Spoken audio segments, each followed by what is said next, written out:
Welcome everyone. It's Josh. It's Simon. Time zones and time meters. We're talking about live gigs that we've been to this year, right? Yeah, So, kind of. so yeah, that's right. Like, who are the live artists we've seen, and let's talk about them. Like, that's kind of the topic today. How are you today, Simon? You all right? Oh, right. Yeah. We're always, it always is a little bit delayed. It's Christmas time right now.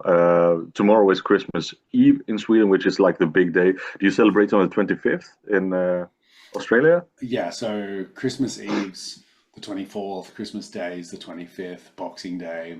Most people are lounging about the place in front of pools with I don't even know what barbecues. Boxing Day is. Yeah, Boxing Day's the day after Christmas. In Australia, it's a big deal. It's where everyone goes out shopping and they go buying like the really big discounts. Oh, And the reason it's oh, called Boxing Day, I think, and I'm not sure on this, I haven't looked it up, but it's yeah. because there's all the boxes from Christmas afterwards that you have to get rid of. Yeah, I get it. Yeah, okay. We have Mellandagsrea in Sweden. It's Okay. like the days between Christmas and New Year's Eve, which is probably where this is released. Yeah. Then there's a sale, and but it's kind of getting replaced by Black Friday, so that it becomes less of a deal, you know. Yeah. Okay. But yeah, okay, that's our Boxing Day. We have a boxing midweek Yeah. thing. And we're in the middle of like this huge heat wave, which is going to kick us for the whole week as well. So we've had a 43-degree day. I think it was 2 days ago. Yesterday was like 37, and I think today's looking at about somewhere around 36, 37 odd degrees as well. And I think it's meant to get a bit warmer tomorrow. So it's been a little bit sweaty, my friend. What's the temperatures where you are? Because you're actually visiting Sweden at the moment, aren't you? Yeah, I'm in Stockholm at the moment, and it's hooting 3 degrees plus Celsius. So, and it's dry. So, I mean, I can't complain, but it's not very, for my measure, this is not very Christmassy weather. But if you came to Australia, how would you deal with that? It's like we're Yeah, singing probably about jingle bells and sleighs and stuff, and sweltering in front of barbecues. in short shorts. Yeah. Yeah, that's right. If you wear shorts at all, um, and you'll never find Mankini, out. You'll never find out, everyone at home. Okay, Commander. how's about we jump into our live gigs this year? I went to look an okay amount, but I'd prefer to have gone to a few more to tell you the truth. But I did see some Mm-hmm. stellar acts, so I'm looking forward to discussing it. Did you see in too many people? Oh no! To be honest, I've seen like three. I went to three concerts, although one of them had like an opening act. So I mean, it's or well, one festival and two concerts. Yeah, Um, and I listened to a shitload of live albums, so I thought I would include that too to get sure. a little bit of yeah. Yeah, But let's go with A to Z. So Australia before Sweden. sure. Let's Yeah. do it. So the first, I was having a good look online just to double check when I saw people, but I saw Iron Maiden last year. I realized not this year. Oh So I yeah. was going to talk Oh, about okay. them, but in actual fact that was incorrect. So I guess that's a technicality. And if we want to talk about 2024, we'll do that later because 2024 I had some great stuff that I checked out. But the first one that I saw this year was Chelsea Wolfe. And I saw Chelsea Wolfe, and I wasn't very familiar with her to begin with, and I'd sort of dabbled a little bit. But she's kind of like this dark, sort of gothic sounding sort of singer. Her like presence on the stage is absolutely phenomenal as well. Like she's unbelievable to tell you the truth. It's like really sort of like heavy. Melancholy kind of sounds. You've got this like beautiful sort of high pitched voice. The atmosphere in the like in within her music and also in the gig space was incredibly like thick, and the crowd was really tall and big and condensed, and so it just had this like really fantastic sort of vibe, which was kind of cool. And live, the drumming in her live performance was just stellar too. So I got a chance to check out like an amazing voice that has like these great ranges. The big thing too was she's a super pro. like she's a pro. Like she's obviously been singing for a long time. She's been on stage for a long time. She just draws you in with her actions and movements. So look, it was really, really good. It definitely was like such a strong performance. It made me sort of second guess some of the acts that I'd seen previously, in years beforehand, because she was just so, I don't know, like her presence was just so sort of really big. So I sort of loved it. It's a pretty textured sort of music scape as well, I guess. Like they use like the synth pad drums at some stages, and then you've got like the proper kit, and then it's got some sort of synth work sort of laid in over it as well. It was just a fantastic little gig, and I really really enjoyed it. And that sort of I think I touched on a little bit in terms of her vocal performance on our previous female artists episode previously Yep. too. But Yep. this was a Yeah. stellar first gig of the year. Let me tell you, it was great. Cool. How was I'm always curious to like what kind of size is the show? Because you got everything from just some spotlights to a whole ass video Yeah. backdrop. This one here was at the Metro, and I think the Metro would hold like, I don't know, like 1,000 people maximum. But I reckon at that gig there probably would have been like 500 maybe. I might look it up while you're talking. I might have a quick look and just find out actually, because that is something I'd be interested in. Yeah, because I guess that's like the new thing. I will touch upon this later, which I realized because been, I used to go to a lot of concerts, 20 years ago and longer ago, and like what the big bands had then were like these huge backdrops that changed, and now it's a different ball game with these big LCD screens, which yeah, the bigger bands use, and not even medium-sized bands. Um, it, it has changed a lot how live concerts look now and 20 years ago, I do realize. I've had a few, like there's a few how would I put it, venues that we would go to in Australia around sort of my area ish, like a few hours away maybe. That they sort of vary in sizes, and a lot of the prog acts that I would listen to would probably be at like maybe like four key locations, and those four key locations probably this one that it was at, which was at the Metro, is probably one of the sort of slightly, like it's not a big one by any means, but I just had a look at it. It's 1,250 people is the max. And I'd say it probably had between, look, it was pretty busy actually. So I'm guessing maybe it was a bit more than that, maybe like 700 people. I would be my sort of guess if I thought it was about five. So that's kind of the main sort of vibe. And it was pretty packed, especially down the bottom on the floor, which is where it was. It sort of has these sort of stands that go up into the audience a bit. But that's the vibe. So yeah, and Australia has like, I mean, we've got like, of course, just like any other country would, the whole gamut of like different size stadiums to watch different people. But the acts that we listen to, I don't think they'd be able to fill, too many. No. All right. Sh uh, should I go with mine, or did Yeah, you yeah. find what you were looking for? No, no, no. I was looking up just the size. So it's 1,003, like Yeah. 250 people would fit in the Right. metro's main area. Yeah. So that would have been capacity, and I think it would have been a little bit less than capacity. All right. Yeah. Well, my first show of the year was actually a friend that is not into quite the same music that I'm into. He brought me to a festival that was called Ribs and Blues.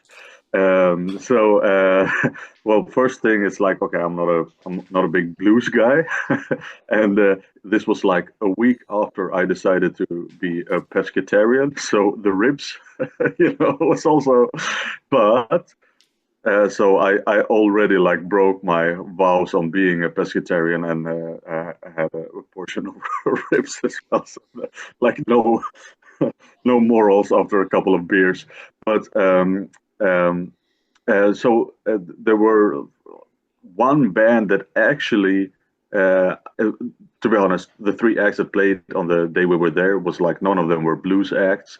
One band I was very pleased to see was called the Young Gun Silver Fox. It was a little bit like, I don't know if you take like maybe 70s, like pre-disco Bee Gees, kind of soul.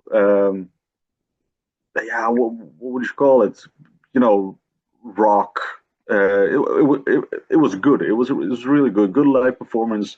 This festival hosts like 30,000 people maybe, um, and also like it was nice to not be the oldest one. I was certainly not the oldest one at this thing. No, it was nice. It was nice. I even decided to we'll look them up afterwards. Have not really done that, but that was a good time. That was in the beginning of the summer. We'll go straight to the second act that I saw was then Soen.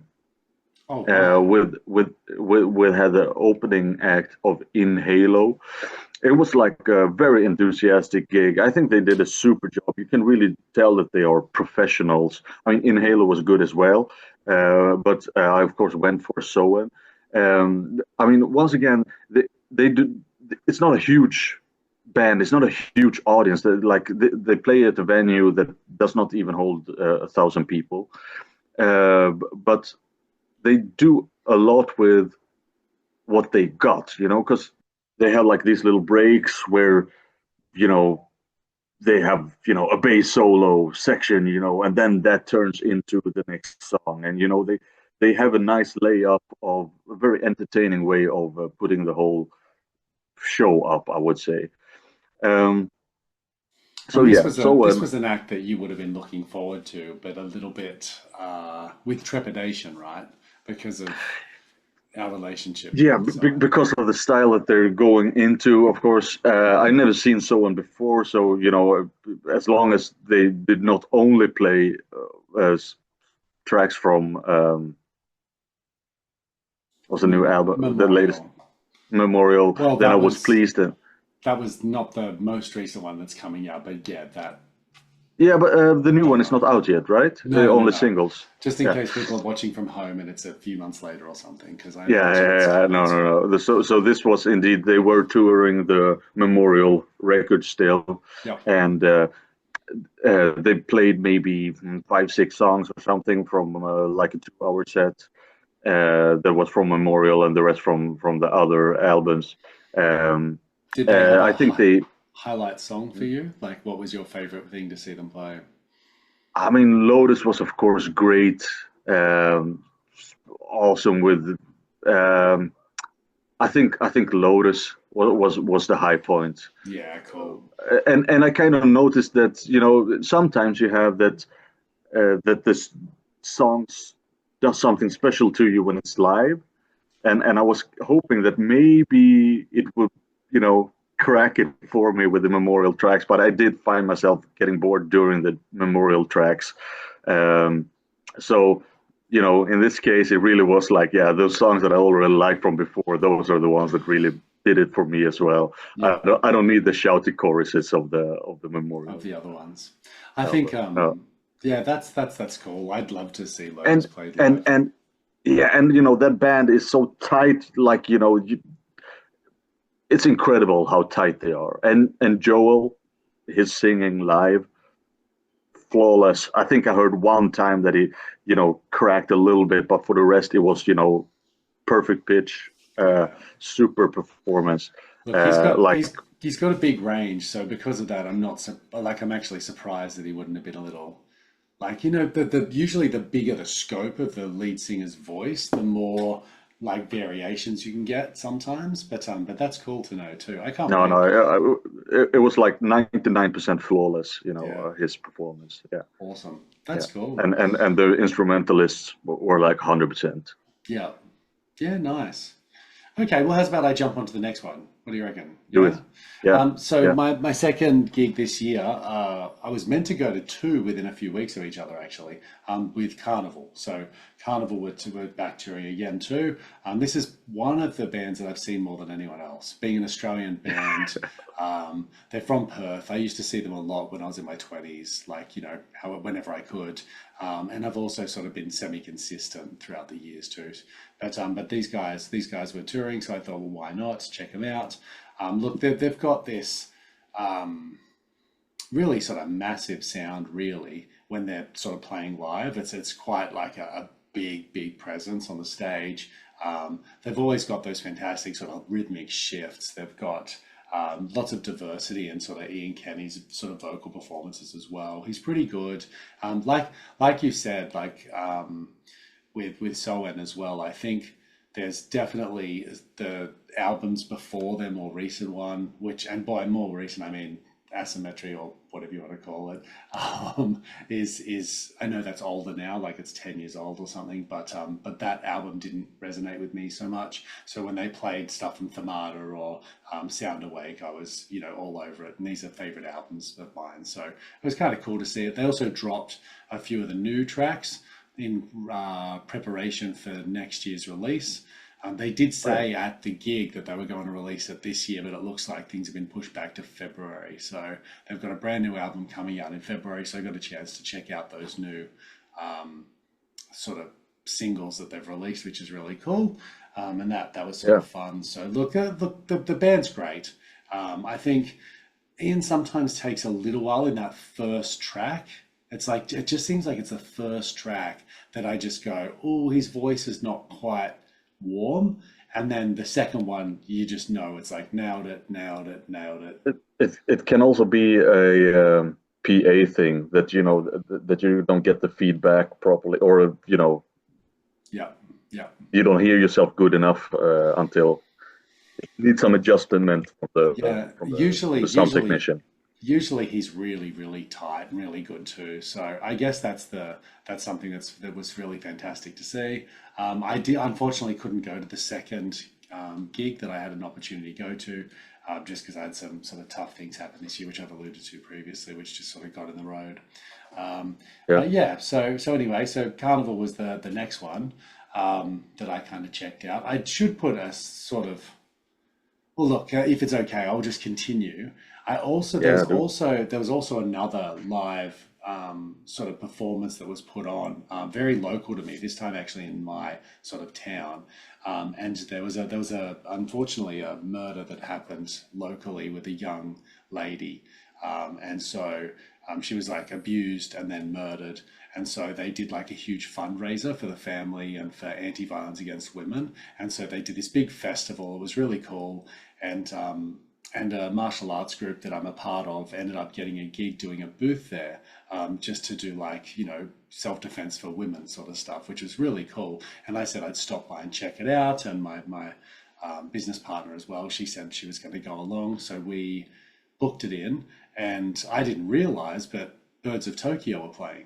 And so they were one of the acts that sort of helped run the charity thing. So I was really sort of happy about that. I was like, oh, wow, cool. I haven't seen Birds of Tokyo play before. And so for those that don't know, Birds of Tokyo is sort of Ian Kenny's second band. It's his pop band, his popular band. And they've had some pretty decent successes, especially in Australia. But they've had some quite mainstream success, and so this is his kind of mainstream band. And although they're not my favorite by any means, he's a phenomenal singer, and they have one or two sort of catchy poppy tunes that I don't mind. So I checked it out. It was a warm, emotionally like warming like kind of performance. It was a stadium crowd this time, so there would have been thousands of people that were there, and there was all sorts of different genres of music around. But I was really lucky to have been able to see them play sort of live, and look, he sort of did a great job in that one. But he was much like from the beginning, he was ready for this. So this one was a little bit different. It's as if like he was like, nope, like in a big thing. It's a big charity. It's a big moment for this band. So he was warmed up and ready to go. And so that was another fantastic little live performance. It was unexpected and very cool. So I was glad to get a chance to check it out. Anyway, So, now that I'm off the Australian artist, what do you got next? Then at the end of the summer, I saw the band that I've seen more than any other band, which is Iron Maiden, and I Mhm. thought this was a little bit like the last chance of seeing them. Yeah, yeah. Um, and indeed, then you notice like because back in the days, it was, I mean, they've always been kind of famous for, all the stage shenanigans that they do, like that they put on a big show, right? They, of course, With they have a Eddie huge. and fireworks and flames Exactly, and yeah, exactly. You got the pyrotechnics, you got the 12 feet Eddie walking around, which yeah. is, it's fun.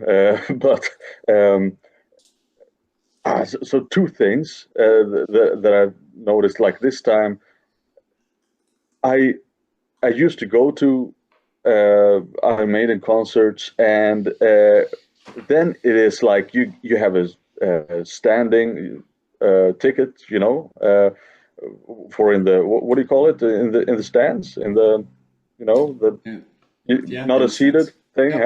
huh?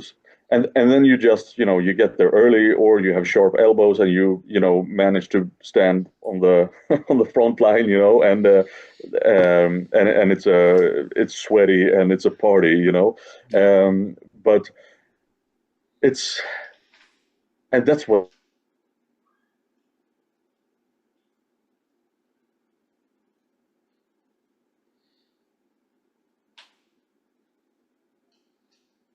Looks like I might have just lost you, Simon. do you hear me? Do you hear me? Yep, I can One, hear two, you one, now. two. Just Yeah. repeat that again and we'll cut it back in again. Let's try. No, I mean I prefer being there, in the sweat, in the in the grime, and like fighting for your first place Yeah, there. in the marsh, But yeah. yeah, but although Iron Maiden does not have a march, but it's very uh, you're very tight on each other, anyway. Yeah. However, like that's not really an option nowadays anymore, is it? Because you have to get like a golden circle ticket or whatever. It's not for the pleb anymore to be in the front, right? I think it And depends not where at you these big go. venues, at least. When I when I mean, saw when I saw Iron Maiden, it was at the Acer Arena, which is like 21,000 people, and so yeah, they have like like general admittance, which is at the front, and that's where you can just elbow your way to the front if you want to. But that's kind of like the floor, and then you have the seating, which is the stadium seating that's around the outside and on like the up at the back. And so I had seating because I didn't want to be down on the floor like in the elbow fest when I saw them. But yeah. how big was the venue that you saw them in? Was it I reckon it's maybe double Soen or double dou- 21,000? double 21,000. Yeah, okay. So I believe the capacity is like 41,000 at that venue, and it was sold out, so it should be double. Um, but every time I see something like that, it's always, if you want to be at the front, yeah, you have to pay like, well, I don't know, 25, 35% extra from the normal ticket price. Ticket prices are already insane, which is probably the reason why I haven't been to too many concerts. Also just because I have have a life, Yeah. But yeah. But anyway, what I then noticed, indeed, like what they had previously, was that they had these big, painted backdrops of for every song almost they have a new backdrop of Eddie, Yeah, moving around the with, place and yeah. well, not well, then it was just a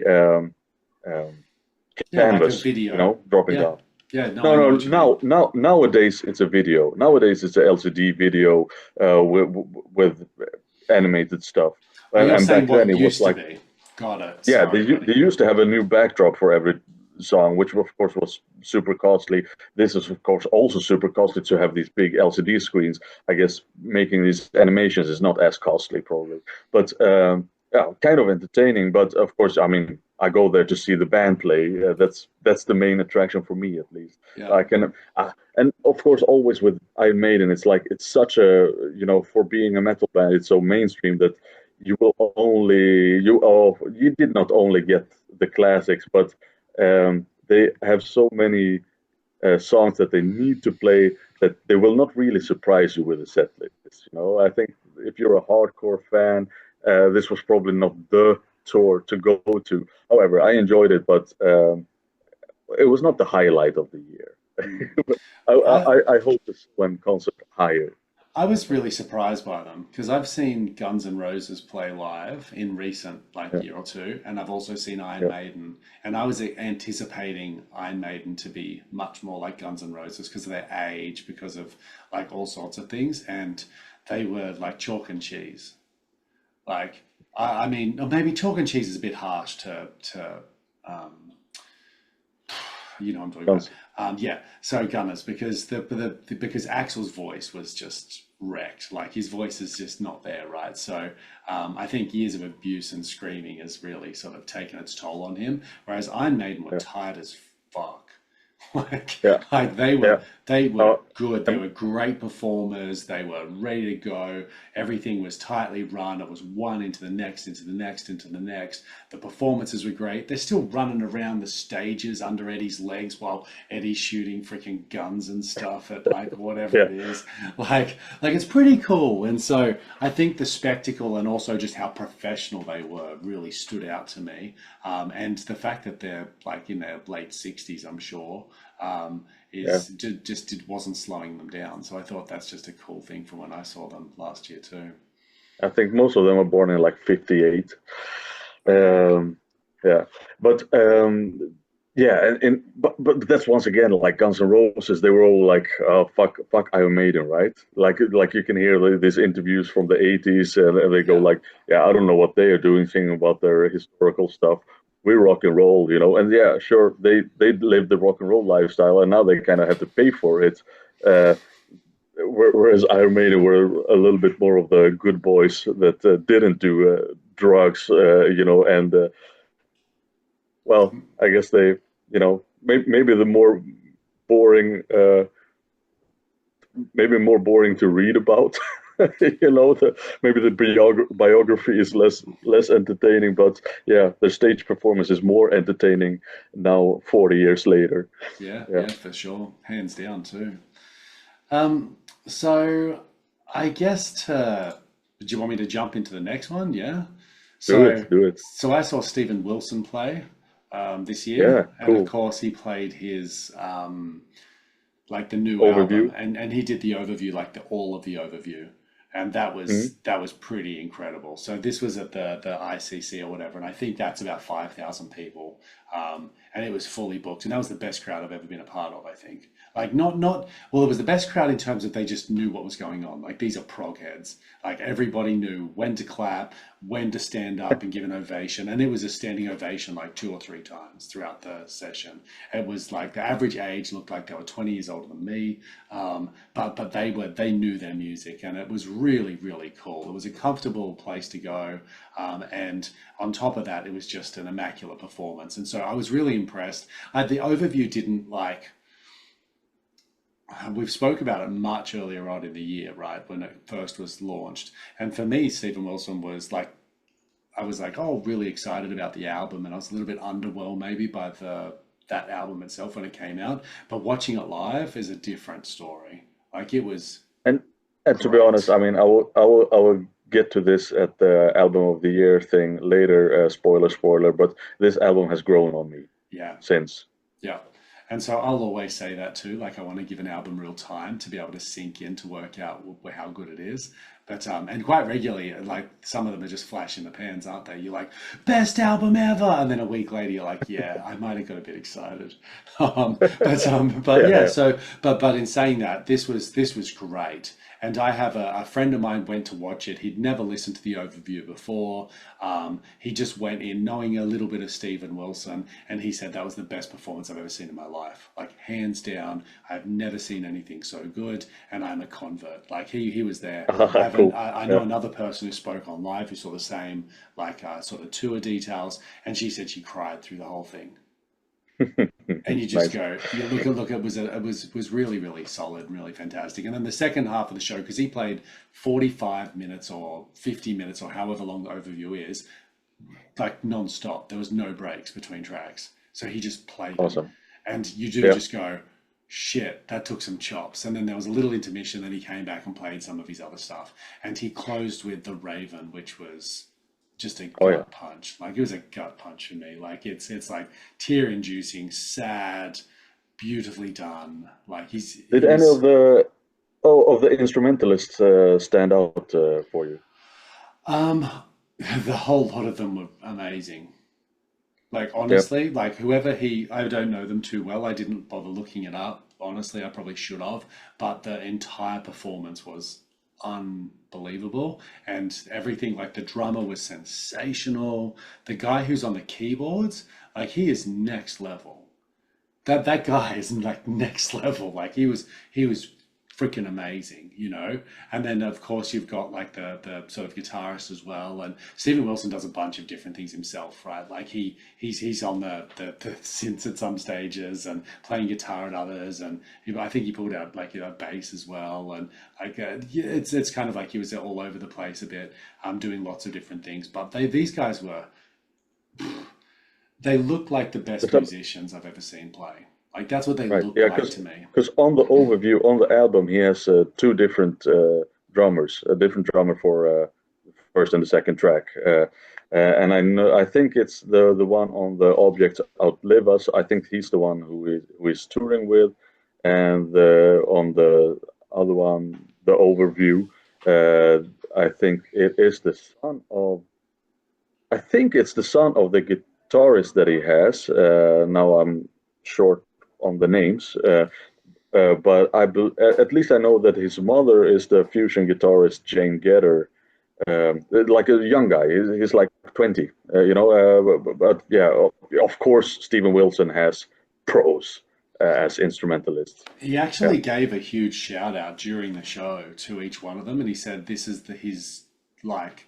He meant no offense, and he was very careful about how he said it. But he said, "This is my favorite band that I've ever toured with. Like, this is the group, and these are the performers that I just enjoy playing with more than anyone else, and they no offense are." to Porcupine Tree. Well, he pretty much he said it in such a lovely way. It didn't come across as a slight. It didn't come across as a Yeah. anything like that. It was just awe and respect for these guys who he just obviously just gels with really well. And you could tell there was so much chemistry as they were performing. The other thing too is he was a really, really good performer as well, not just the music. So what he was saying, the talking, he made everyone laugh. He referred to, because in Sydney during the week he came, um, Blood Incantation, Opeth, Metallica, Kalandra, him, and one other act all played in the same week. Oh yeah, And so, yeah, like, I yeah. know people that were just like, yep, I have to pick three because I can't do more than three, like, concerts this So, week. And so I know someone took so leave, like, they just took a week of leave so that they could go see a few gigs. It was a pretty full on time. It was pretty recently too. But look, it was Frog really carefully Week. constructed, beautifully, like, sort of blended. Technical mastery was coming out the wazoo, and it really had some fantastic emotional moments too. So, hats off, Stephen Wilson. That was good. Have you got another one, or do you want me to keep talking? And No, I should have had another one. I should have seen the gig of Kaleidoscope. So all right, the Torsten Kirschgen from Tangerine Dream and Steve Rothery from Marillion, their project. They released an album this year. I was super psyched, but they canceled it. It was like like they only had like one performance scheduled, and I had tickets to it, and I was very satisfied because there was like I thought, oh, I can't see Marillion, but I can see this, and it got canceled. So, yeah, yeah. oh, I sorry, hate it man. when that happens. I hate it when that Yeah, happens. That's actually the reason that I missed the Carnival thing too, because this lead singer got like sick and he couldn't sing, right. so they cancelled the show and relocated it to like 2 months later. And 2 months later, I just couldn't make that Yeah, time yeah. That's a time bummer. period. That's a bummer. But yeah, isn't that terrible? I think it was the Deer Hunter was the last act that I was like super excited about seeing in Australia, and they cancelled too. But there Oh is man. But the thing is, they're coming back next year in February, I think. So I'm stoked because they're coming back, and I'm not going to miss out on the opportunity. If anything, I'll know their stuff better, right? So yeah. Do you want me to move on? Like, because I've got a Yeah, few. do it, So do it, do it. Do it. I've got Kalandra, which, as I said, was in the same week as Stephen Wilson, and I was really, really excited about this one, and it cemented them as a favorite act of mine. Like Kalandra, amazing. It's haunting. It's cinematic. The live performance was just exactly what I was hoping it would be. This one was a really little venue, so like 400 or 500 people max, and they're probably Mm. like it was pretty packed. But in saying that, it was also a very different crowd. Where like Chelsea Wolf had like the goth crowd, if you will, who obviously go and see a lot of music and stuff. Calandra I was really surprised by, but there was a huge volume of like ladies wearing their sort of hippie gear, and because it's Nordic, like Oh, cool. it's folk music, right? So it kind of fits in there, but it just has this like heavy undertone, which is just so like I don't know, like it's just unsettling at times, and so the band end up creating this wonderful tone where it's kind of ethereal, nearly like it's like fairy like, it's light, it's whimsical, it's or maybe not whimsical is the wrong word, but it's got like this beautiful presence, like a fairy, in a grove somewhere, and then all of a sudden it's just like dark, it's menacing. The person I brought along, she'd never seen them before, didn't know too many of their songs much, but she said it was kind of like watching a pixie in a garden singing in some enchanted grove, and then the next minute the she turns into like the the Ring, the horror movie, the Japanese horror movie where the girl like crawls through the television. She's like that, right? And so she's like, you just go from like being enchanted to just like horrified, and it was really good. I do agree that it was a nice comparison because her hair falls down in front of her face and she's dancing wildly and like all sorts of things. So, and the two guitarists, they were these menacing, gigantic looking men. And it could be because she's very little, I'm not sure, but they just had this presence where they stepped up onto the stage, and it just created this like, I don't know what, like like, I think that was my favorite gig of the year. It was spellbinding, and they did such a great job. So I don't know. Yeah, I'm on a Calandra high from the last two Sounds good. years. Sounds good. Yeah, it was really sensational, and such a small gig as well. Like, it meant that I was really close and got a chance to really feel a part of the music. So that was awesome. Um, you obviously don't have any more, do you? No, I got the live albums. Yeah, tell me about the live album. So let's launch All into a right. few of these. Yeah, so I mean, obviously, I'm not including live albums for the album of the year, and since I didn't see that many shows, I thought, well, at least I can enjoy because there. I mean, live albums they've released. Uh, there's dozens released every year. To be honest, there's too many live albums. Like the excitement from them is not as big as I maybe. I Uh, very seldomly like will play them, to tell you the truth, because yeah, usually well, usually the studio stuff's better because it's refined, right? Like they practice and Well, tweak. I don't know. I think especially nowadays, look, this like something that I really appreciate nowadays, especially when I'm listening to mostly prog, is that they do change the songs up. Yeah, They will enhance an instrumental section. They will build it out. They will uh, do some jamming. That kind of stuff. That actually make, like, for example, with Dream Theaters, there's a lot of live versions that I prefer to the studio versions just because it's more of the good stuff. It's longer, um, and something as well in this day and age. I just appreciate that when it's not on a metronome, for example, that they can make a slow section even slower, or a fast section even more insane. And Dream Theater is the best example of this because of Portnoy just fucking around with the tempo. And that said, Dream Theater released a live album this year from last year's tour, which I also attended to. I loved it. But the album, there's one thing, and that is also like my one, I would say, criticism of the tour when I went to see them. Mm. It's like Johnny Myung, the bass player, he's so underutilized these days, or maybe he's out of inspiration. Like he's not so high in the mix. He's not also on the studio albums. It's not so present, and to be honest, his bass sound on this live album is pretty shitty. Like, it's very distorted. It's not so loud in the mix. And,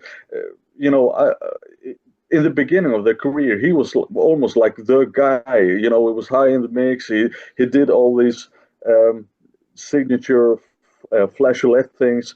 He probably still does them, but it kind of, it gets drowned in all the rest of it. And I just love bass, and therefore this album did not really cut it for me. Um, but there's been some good live stuff as well. I think one thing that I discovered that I really liked was this fusion band. I guess it's like a modern fusion band. I think that's the category I would put it in. It's very jazzy, at least. It's by the band Ornithology. And they released this one. It's called it's live in LA. Chet Baker reimagined. Um, it's just crazy good fusion stuff. It sounds modern, like it's almost a little bit urban, but all the good jazzy, trippy jazz stuff. Oh, incredible.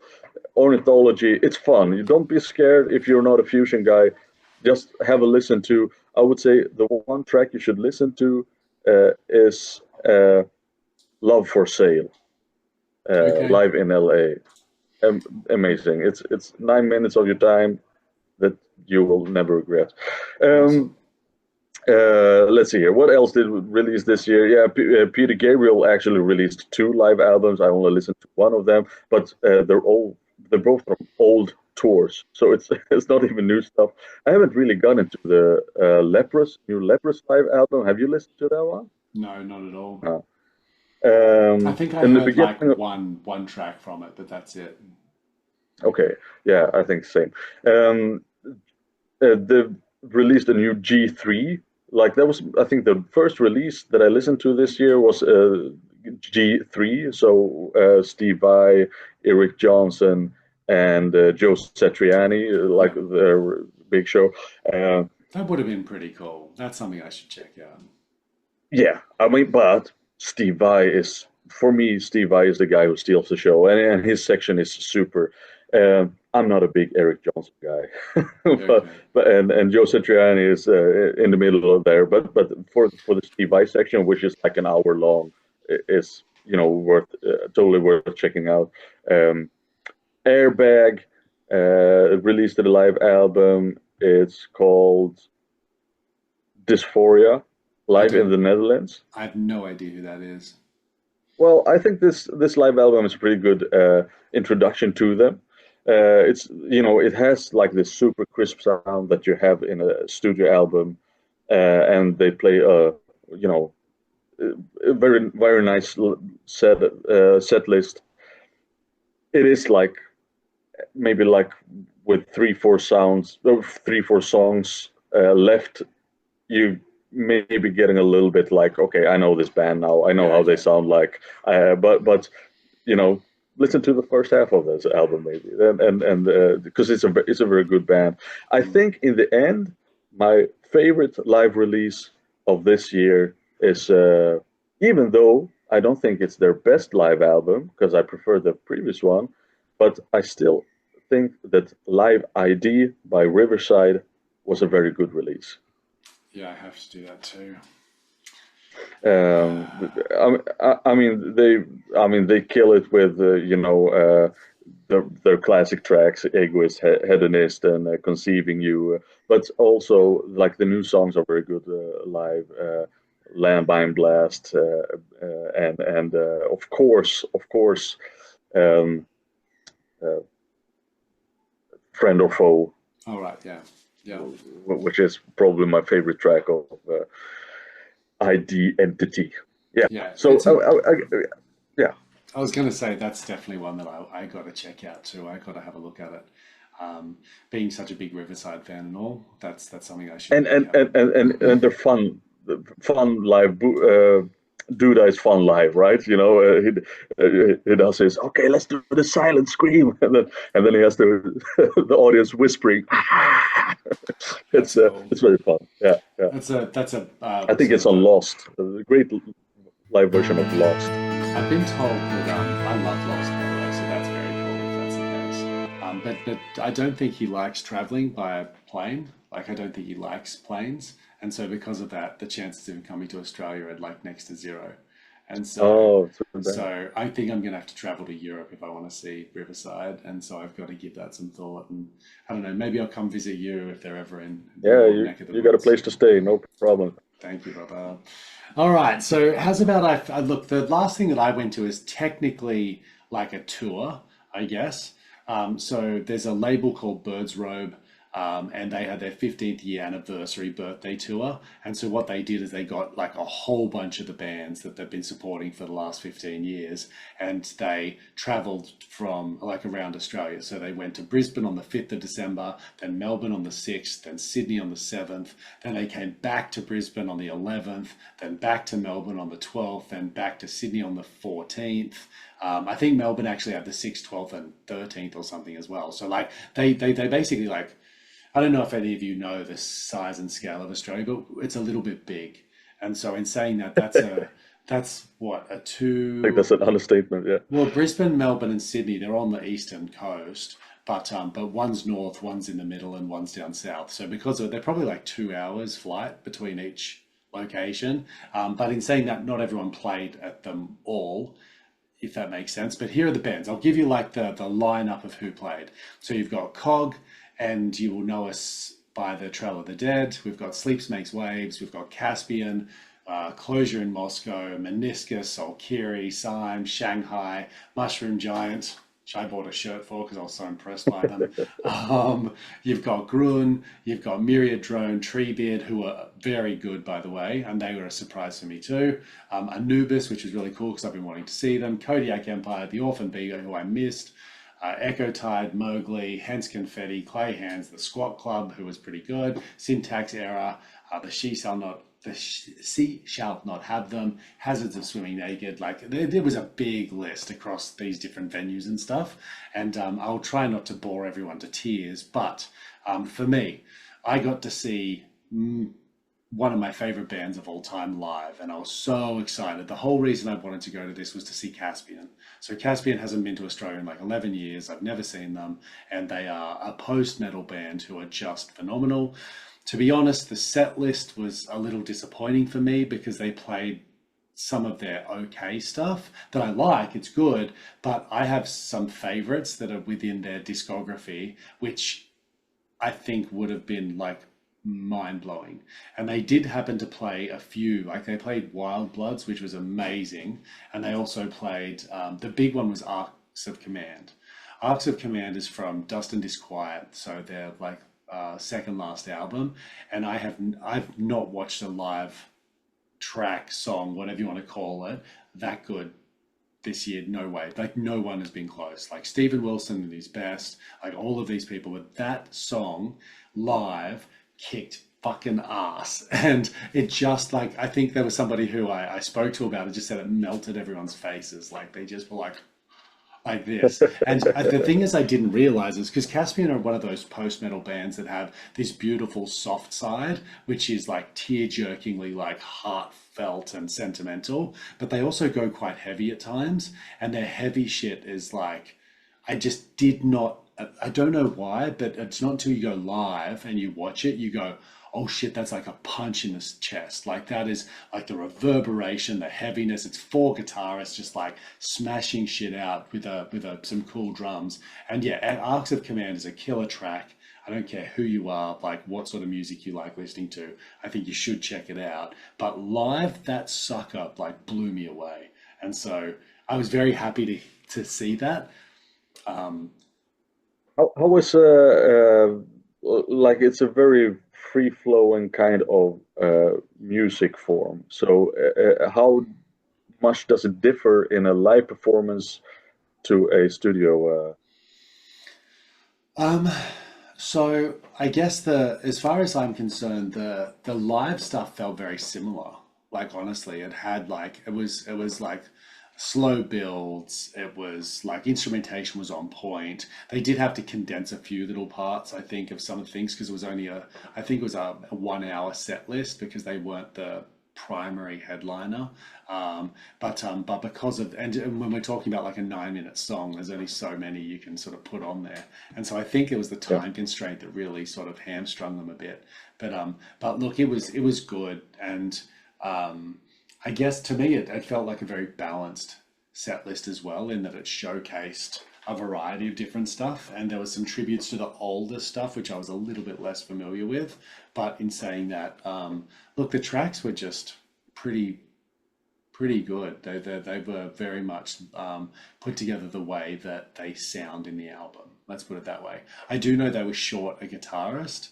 For I think from when they played in Dust and Disquiet, I think they have five guitars normally, uh, and so this time I think it was just four. And so I think the sound, well, look, for four guitars to punch me that hard when they went off, I can only imagine what having a fifth would have been like at the time. But I couldn't pick up on it too much in a live setting, to tell you the truth.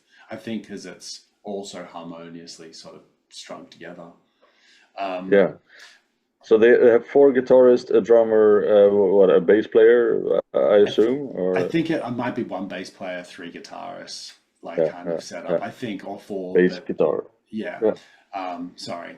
I know you've like rolled your eyes and have just tuned out of the conversation. Like, we'll talk later, Josh. Is But bass a no, no, guitar? no, yeah, no, but that's it. They like that's the ensemble. Yeah, I think Yeah. I need to have a good close look because at the time I was a little bit sort of starstruck. I didn't pay attention to maybe as much detail as I should have. But they were really good. Cog was they were in the second weekend. They were okay. I thought Enunos by the Trail of the Dead was they were pretty good. I wasn't that familiar with them, but I got a good chance to see a vast array of the stuff that they do. I'd seen Cog play before, so I wasn't particularly like I had to see them because I was pretty familiar with them anyway. Toe Hider, I was excited to see. He was freaking phenomenal. He's a character, and his music I can is imagine. very. Yeah. His music showcases it, but he's just like that on stage. He's just this dude who just looks like humble and just loves performing and just has a ball. So he was a real highlight as well. Sol Kiri was great for like post stuff. Meniscus, I've seen them play three times before. I know we were joking about the knee, the knee braces and stuff too, but yeah. So I looked up Meniscus band like when I was trying to find like their set lists and stuff, and anyway, it doesn't matter. It was quite a funny moment. But Echo Tide was good. I think I said before, but this is a really diverse group of artists. Like Closure in Moscow is a little bit crazy as well. I hadn't heard them before, and they'd been on my to listen list, and they definitely are someone I'm going to go back to too. So look, this to wrap it up, this was a great event. I'm really, really, really happy that I went along to it. I'm hoping and praying that they'll do something like this again in the future because this is totally my jam. You go along, you watch some of your favorite acts play, and then you get a chance to see a whole bunch of people that are like you haven't heard of, and so you don't know what to expect. There was a I didn't mention them, but there was a fiddle band. I can't remember what they were called. It was called the something fiddle band, I think. And so we're talking like crazy ass like violin fiddle work, and that was really folksy and fun and really energetic as well. So I don't know, there was math, like mathcore kind of like big playing. There's so many different things. It was fantastic. So look, it was great, and I'm looking forward to hopefully going to something like that again soon. Like the Prog Fest was wonderful a few years ago, but they've stopped doing them, and so if anyone's out there and looking to pull together like these genres of music, I just could not highly recommend it enough, and I will campaign for you in the background so that I can go to more things like this. It was Do you have cool. tickets to anything for next year? I do. So let's have a look. So I've bought tickets to actually for a Christmas present for somebody. So there's no spoiler because if he watches this, we should release this sometime around Christmas, right? I don't know. Yeah, Anyway, after Christmas. yeah. Yeah. So there you go. So we'll be fine. So I'm going to go see Dream Theater, which is cool, again at the ICCC. And then I've got Double C. Then I've got the Deer Hunters coming out in February, I think. We've got Vola coming out, who I'm excited to see. I've never seen them play live. And then the other one's Catatonia is coming back out to Australia as well, which is I cool. hear that they're not that great live, but I saw them yeah. a year and a half ago, maybe, and I thought they were good. They were Okay. good. Yeah. Like, I mean, Jonas, however you pronounce the name, he's definitely not like a huge charisma guy. Yeah. Like he's not leading the performance and making everyone go like, "Oh my gosh!" Like, look at how he's performing. He kind of is a bit introverted on the stage, but he's a melancholy, like Kind of fits the music, it I fits guess. the Yeah. music, like it's the performance, and so I think he might cop it a bit hard than he probably should. They were good musically. They were super tight. He was pretty good from a vocal point of view as well. The only problem that I had was in the venue. They played at the Metro. There was a fair bit of distortion, so the sound guy didn't quite get it right. And so occasionally you lost his voice a little bit because of the sound bouncing around. But other than that small little hiccup, I thought they were pretty good. So I'm excited to see them again. And I wouldn't mind checking out their new album live to see if there's like how that'll gel with me. Because when they toured last time, they were doing Void, whatever it's called. Um, you Void know, of Stars. Yeah, yeah, the there Sky you go. Void of Stars. Yeah. Yeah, All so right. so that's what I saw them do before, which was pretty proggy. So I liked that one quite a bit, that album. So anyway, Yeah. but yeah, so I've got a few things that look like are coming out next year, which I'm excited about. So that's 4 acts, and 3 of them are in like a month and a half. So that's cool. Yeah, cool. I got tickets to one show, but it's a hell of a show. It's with what do you call it? Elo? Yeah, yeah, I Yeah. know. Yep. Green Carnation, Pure Reason Revolution, I Gazpacho, and saw that, Leprous. you bastard. Yeah. Yeah. That's the Yeah. main. When is that? It's in well, February. Yeah, see, February. Damn it. If that was later, like Yeah. if that was later, that would be something I'd go to watch because I've loved Gazpacho's most recent album. Oh my God, Green Carnations, we did a thing review of. Like, that looks like a really good lineup. So I saw that and I'm so Yeah, it's a jealous. great lineup. Great lineup. Yeah. So jealous. Anyway, let's call it there, my friend. What do you reckon? And Yeah. Yeah. we'll Uh, we'll meet up next week. Sound good? Are we yeah. doing albums of the year next week? We can. We also had like planning on doing a wrap up of our year of the podcast with the highlights with all the guests and stuff. Yeah, yeah. I think that would be, I don't know. What one should we do first? Let's talk Whichever you about want, man. let's talk about this off camera. We'll leave everyone hanging so they can be like, "Oh my God, Yeah. what's one's it going to be?" But yeah, I think that's a cool idea. So yeah, you all can look forward to checking both of those 2 episodes out. We'll try to get those done. We're not going to be taking any big gaps or time off. We're going to keep this going because Simon and I just love chatting with each other and talking music. Hopefully, you guys enjoy sitting down listening to it. I guess the people could be standing up listening to it too, couldn't they? I guess, or They can do their garden work or whatever they wish. Yeah. they could be falling asleep to us, our beautiful timber. No, That's usually what I do with podcasts. Yeah. so there you go. Anyway, brother, thank you so much for joining me today. I had an absolute blast. It's great talking about these things. No Thanks, doubt, man. I probably should have gone into a bit more detail on some things, but in saying that, it's been awesome. Sounds And like you had a good live year. I think it was pretty good. The ending though really sort of tipped it over the edge. The end really tipped it over the edge. That Birds Robe thing was sensational. That's exactly what the doctor ordered too. Very tiring though. It's like 8 hours of music on 2 Sundays in a row. So that was pretty big. But anyway, yeah, I know.